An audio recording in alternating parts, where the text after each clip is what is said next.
raccogliere quelle in terra, Gianfranco, quelle sono cascate, le metti nella scatola. Quelle tutte quelle. You see these?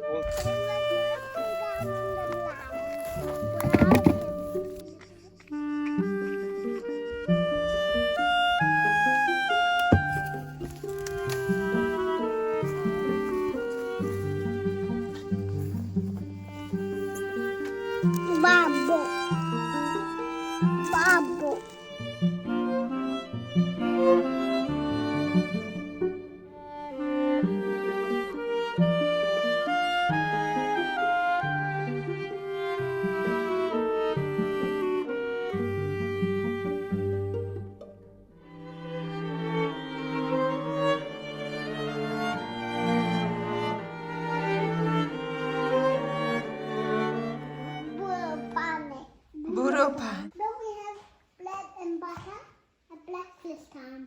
Good afternoon.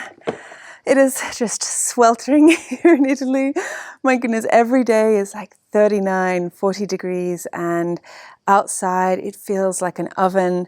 The only time to really do anything is when the sun has set. But even then, like we were out at this big festival last night with the boys and some friends, and we thought once the sun had set it'd be okay, but at 9:30 at night it is still boiling hot. So anyway, enough complaining about the heat, because if you're in Europe, I'm sure you already know what I mean. And I've got all this cleaning gear because we're just going to go over to the little apartment that we've been doing for the farmhand. That we've been renovating this little apartment just over there with the blue door. I'm going to just clean up the floor because the workman has been doing some painting inside, sanding back some of the surfaces. I think what I'll do is, after I've cleaned the floor, head over into the barn where we have some old iron beds that perhaps I can find a bed to move in there. And that is my plan for the afternoon while Raffaello's napping. Gianfranco's with nonna and nonno, the grandparents, and I am off to hopefully not just melt into a puddle of sweat on the floor.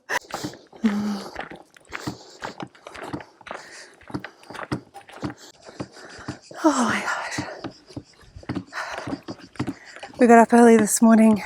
Well, not early, but before breakfast. Guido and my father and I were out picking tomatoes.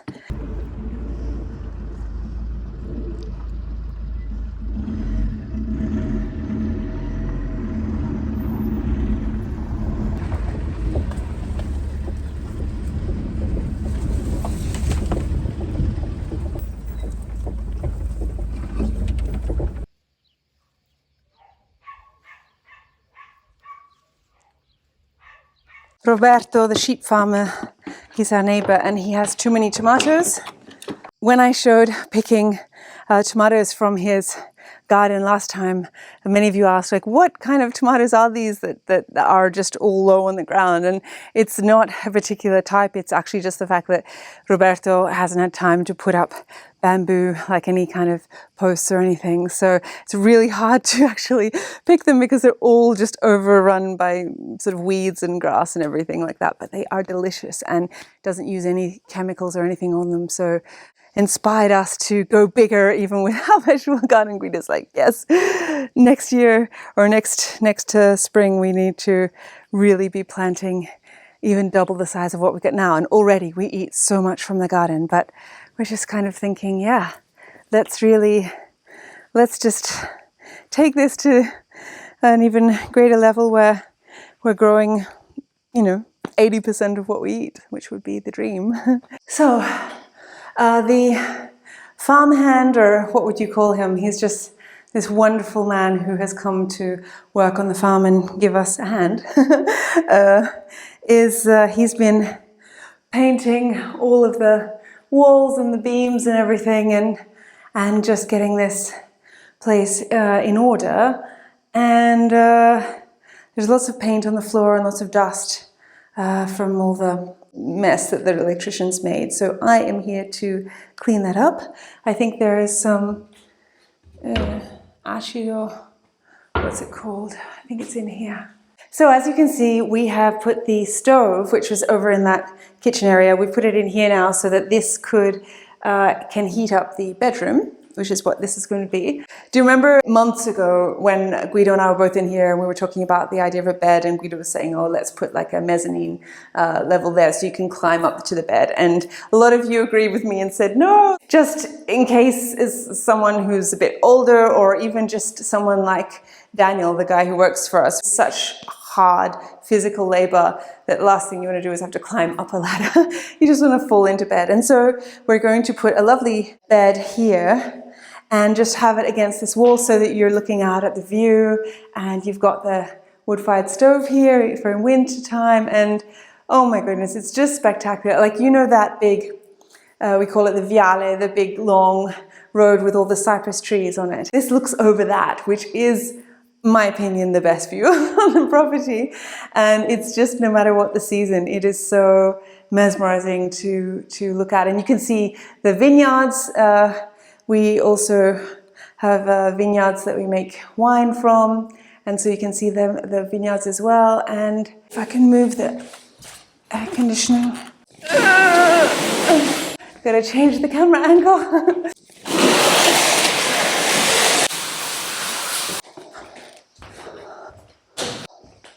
Okay, let's put on some music or a podcast maybe.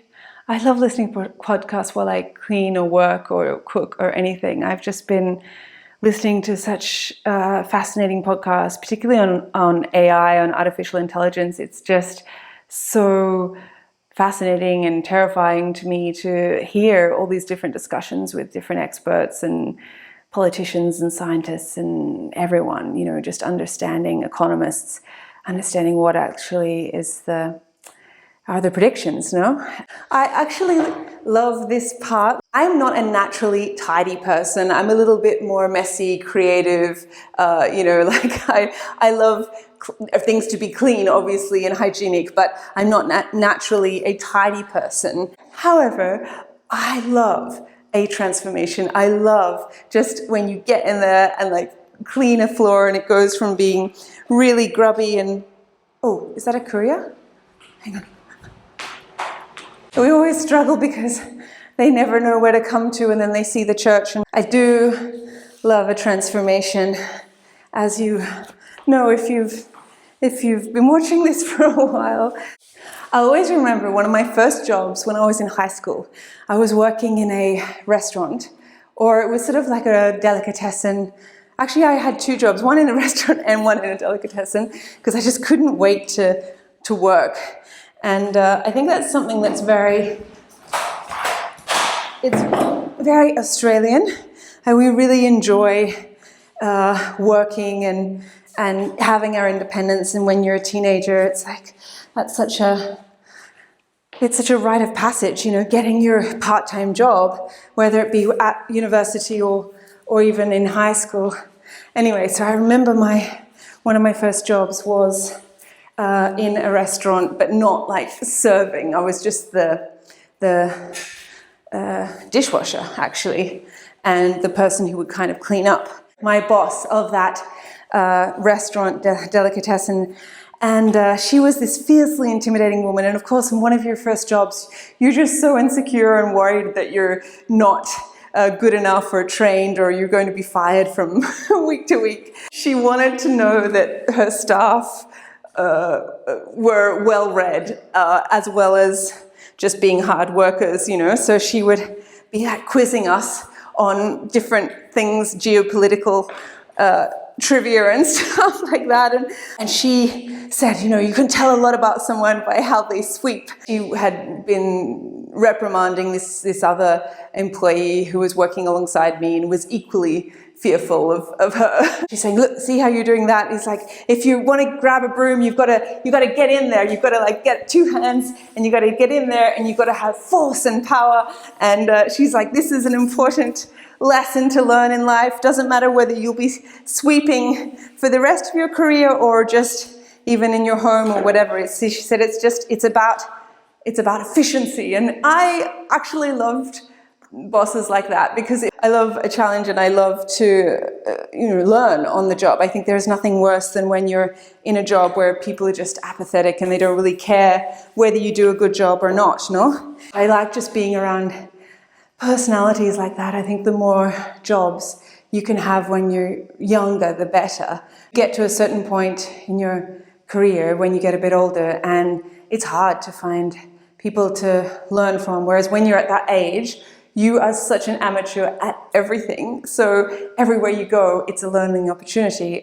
I did want to say as well, while on this topic of cleaning, if you are a mother out there and just thinking, oh gosh, I don't know how Kylie does it, we have a cleaner who comes and helps us out. Of course, Guido and I are both always cleaning in the kitchen because I cook so much. There's just so much cleaning to do. But it is a big 3-story house. We have a lot of bedrooms. We often have just different people who are working on the farm staying on the top floor, or we have a lot of guests. Having a cleaner really does help us a lot to focus on spending time with our children, or working, or just, sleeping if we haven't had good nights of sleep.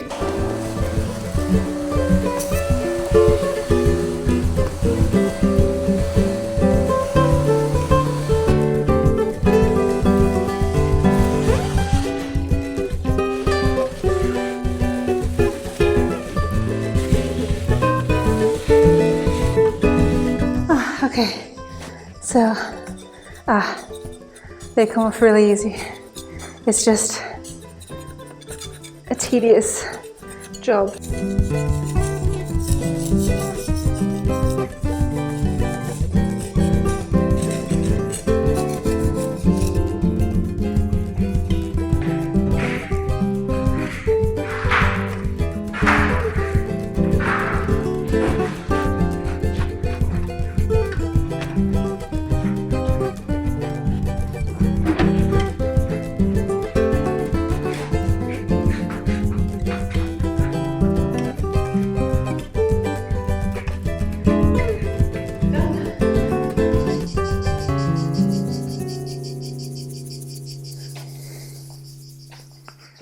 Hello.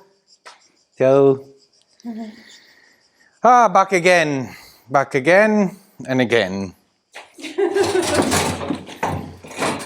So, the magic barn has hidden this. I knew there was this bed. It's, come si dice, letto bastardo. It's, in italiano si dice letto bastardo. The literal translation would be a bastard bed. Because it's not... Because it's neither a single nor a double. Correct.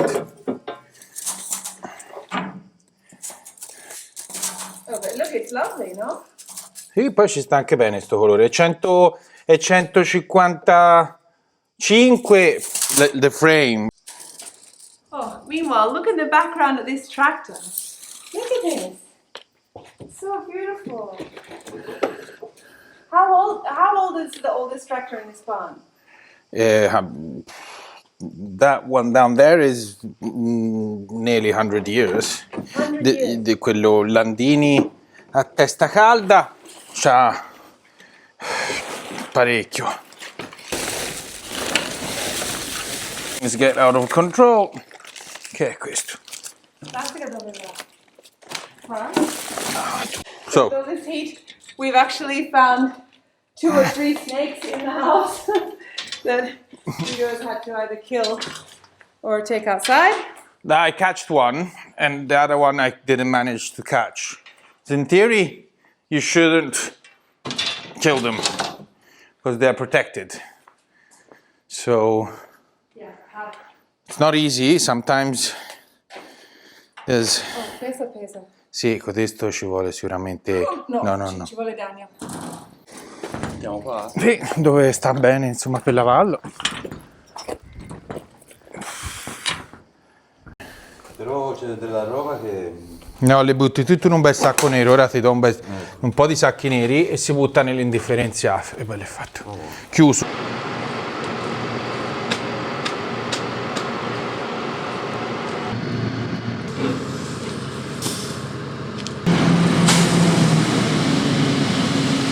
Arriva un camion. Un camion che va sotto alla telecamera. Ah, sì? I feel somewhat apologetic making a recipe you've seen me do before, but the reality is that when we arrive at this stage of summer every year with an abundance of tomatoes and weeks of 40-degree heat, I am just craving gazpacho, a hearty, spicy but fresh soup served cold. Guido, being Italian, wasn't even familiar with gazpacho before me, and I remember serving it to our Italian friends once, and they were so confused by the idea of cold soup. But the key is to make it hearty and rich in flavor, not thin and watery like a juice. I create a smoky flavor by first cooking some pancetta, or in this case, we just had some speck.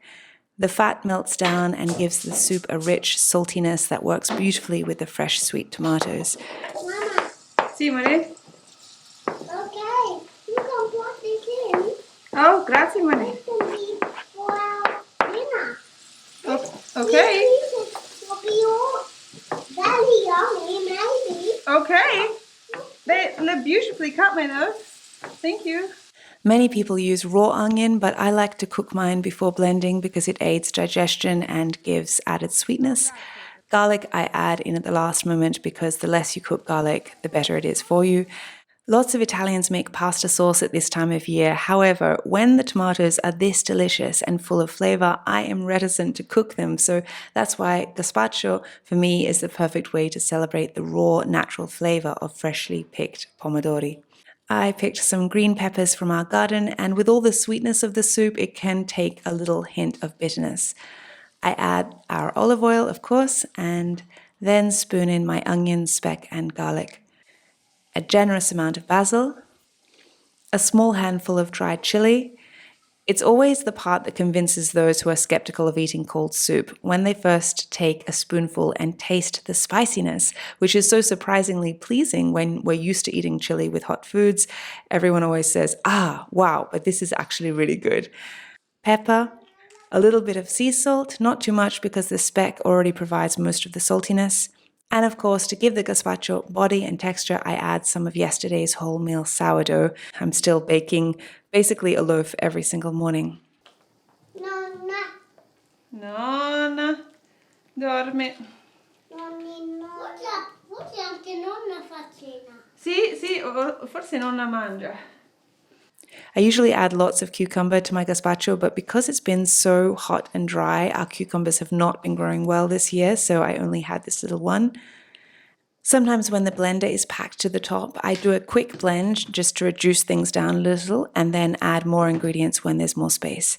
I add lots of ice when I don't have hours for it to cool in the fridge. Oh.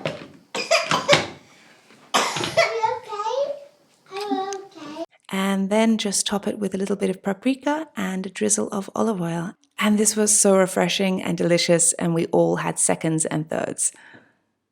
A lot of you have asked me about my skincare routine, and I've said this before that, I'm kind of a little bit skeptical about the cosmetics industry. However, I have been using vitamin C this past couple of months, and I've really seen a difference. And I've been trying to get my mother and my sister onto it as well, because I think if you are very low maintenance in terms of makeup and skincare and everything, vitamin C is just a very simple, like little serum kind of thing that you can put on in the morning, and you just, I don't know, I feel like it makes your skin a little bit more vibrant. Anyway. We have been entertaining friends a lot this summer, and everyone always loves gelato, so here I am once again making another batch. We had a lot of ripe peaches yet again, so instead of doing chunks of peach, this time I experimented with roasting them, blending them into a kind of syrup, and then stirring it all through. And I made some praline walnuts, just heating sugar and water for the caramel and roasting my nuts, then mixing it all together. And look at these, just glistening and golden, and they were so crunchy and the perfect thing to mix through the creamy gelato. I forgot to mention last time I made gelato and talked to you about it that if you're getting a grainy texture, it's usually because your sugar wasn't properly dissolved. So either whisk it really well into the egg yolks or just dissolve it with the cream and milk.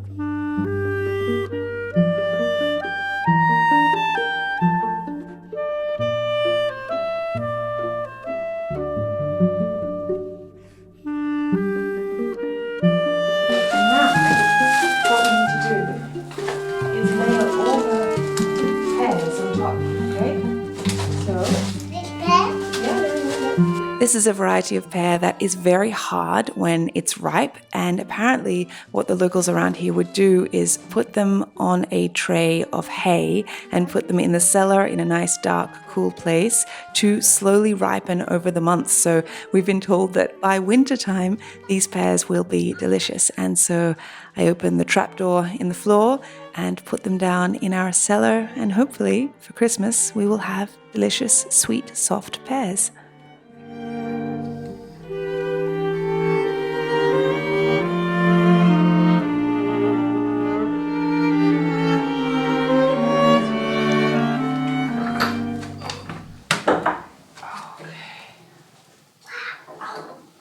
Goodness. Oh my gosh. Okay. Yeah. Shine the torch. Can you shine it down? Oh. Okay. Hang on. Okay. Let's go. Put on the torch, Sue. It's on. Oh, okay. Okay. You wait here, sweetie, okay? You wait here and shine the torch. Can you sit down on the stairs? Sit. There we go. Okay. Yes, my love. It's very dark, yeah. Okay, shine the torch down there.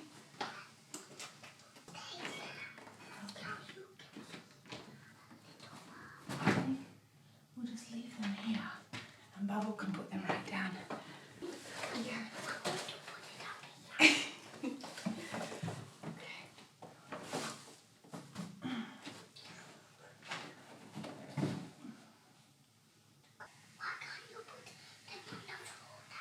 I'm too scared to go down in case there's snakes.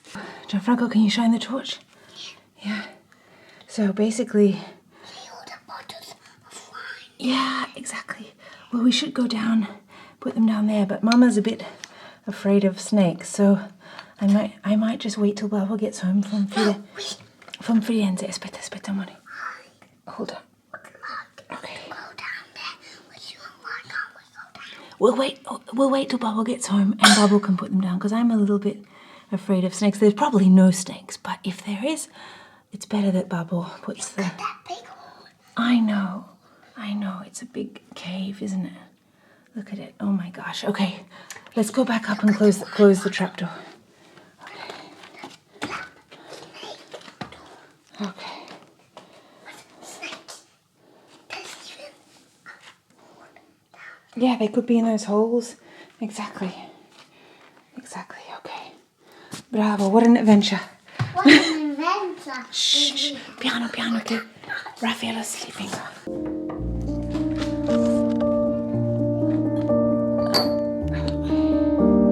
Thank you for making it to the end of the video, and thank you to these people here. I'll put the names of my patrons because I'm just so grateful to you. I had to replace some film equipment last week, and that's amazing to be able to cover my costs, but more than that, it's the mental motivation that you give me when I sit down to plan an episode or film or edit, when I think about the fact that I have the greatest gift of being able to work at home so that I can be present with my children, and I have you to thank for that, those of you who support me on Patreon, so it's just so meaningful to me. I hope you have a beautiful week and stay cool if you're in the Northern Hemisphere, and I hope you'll come back and watch next episode. Thank you very much. Alla prossima.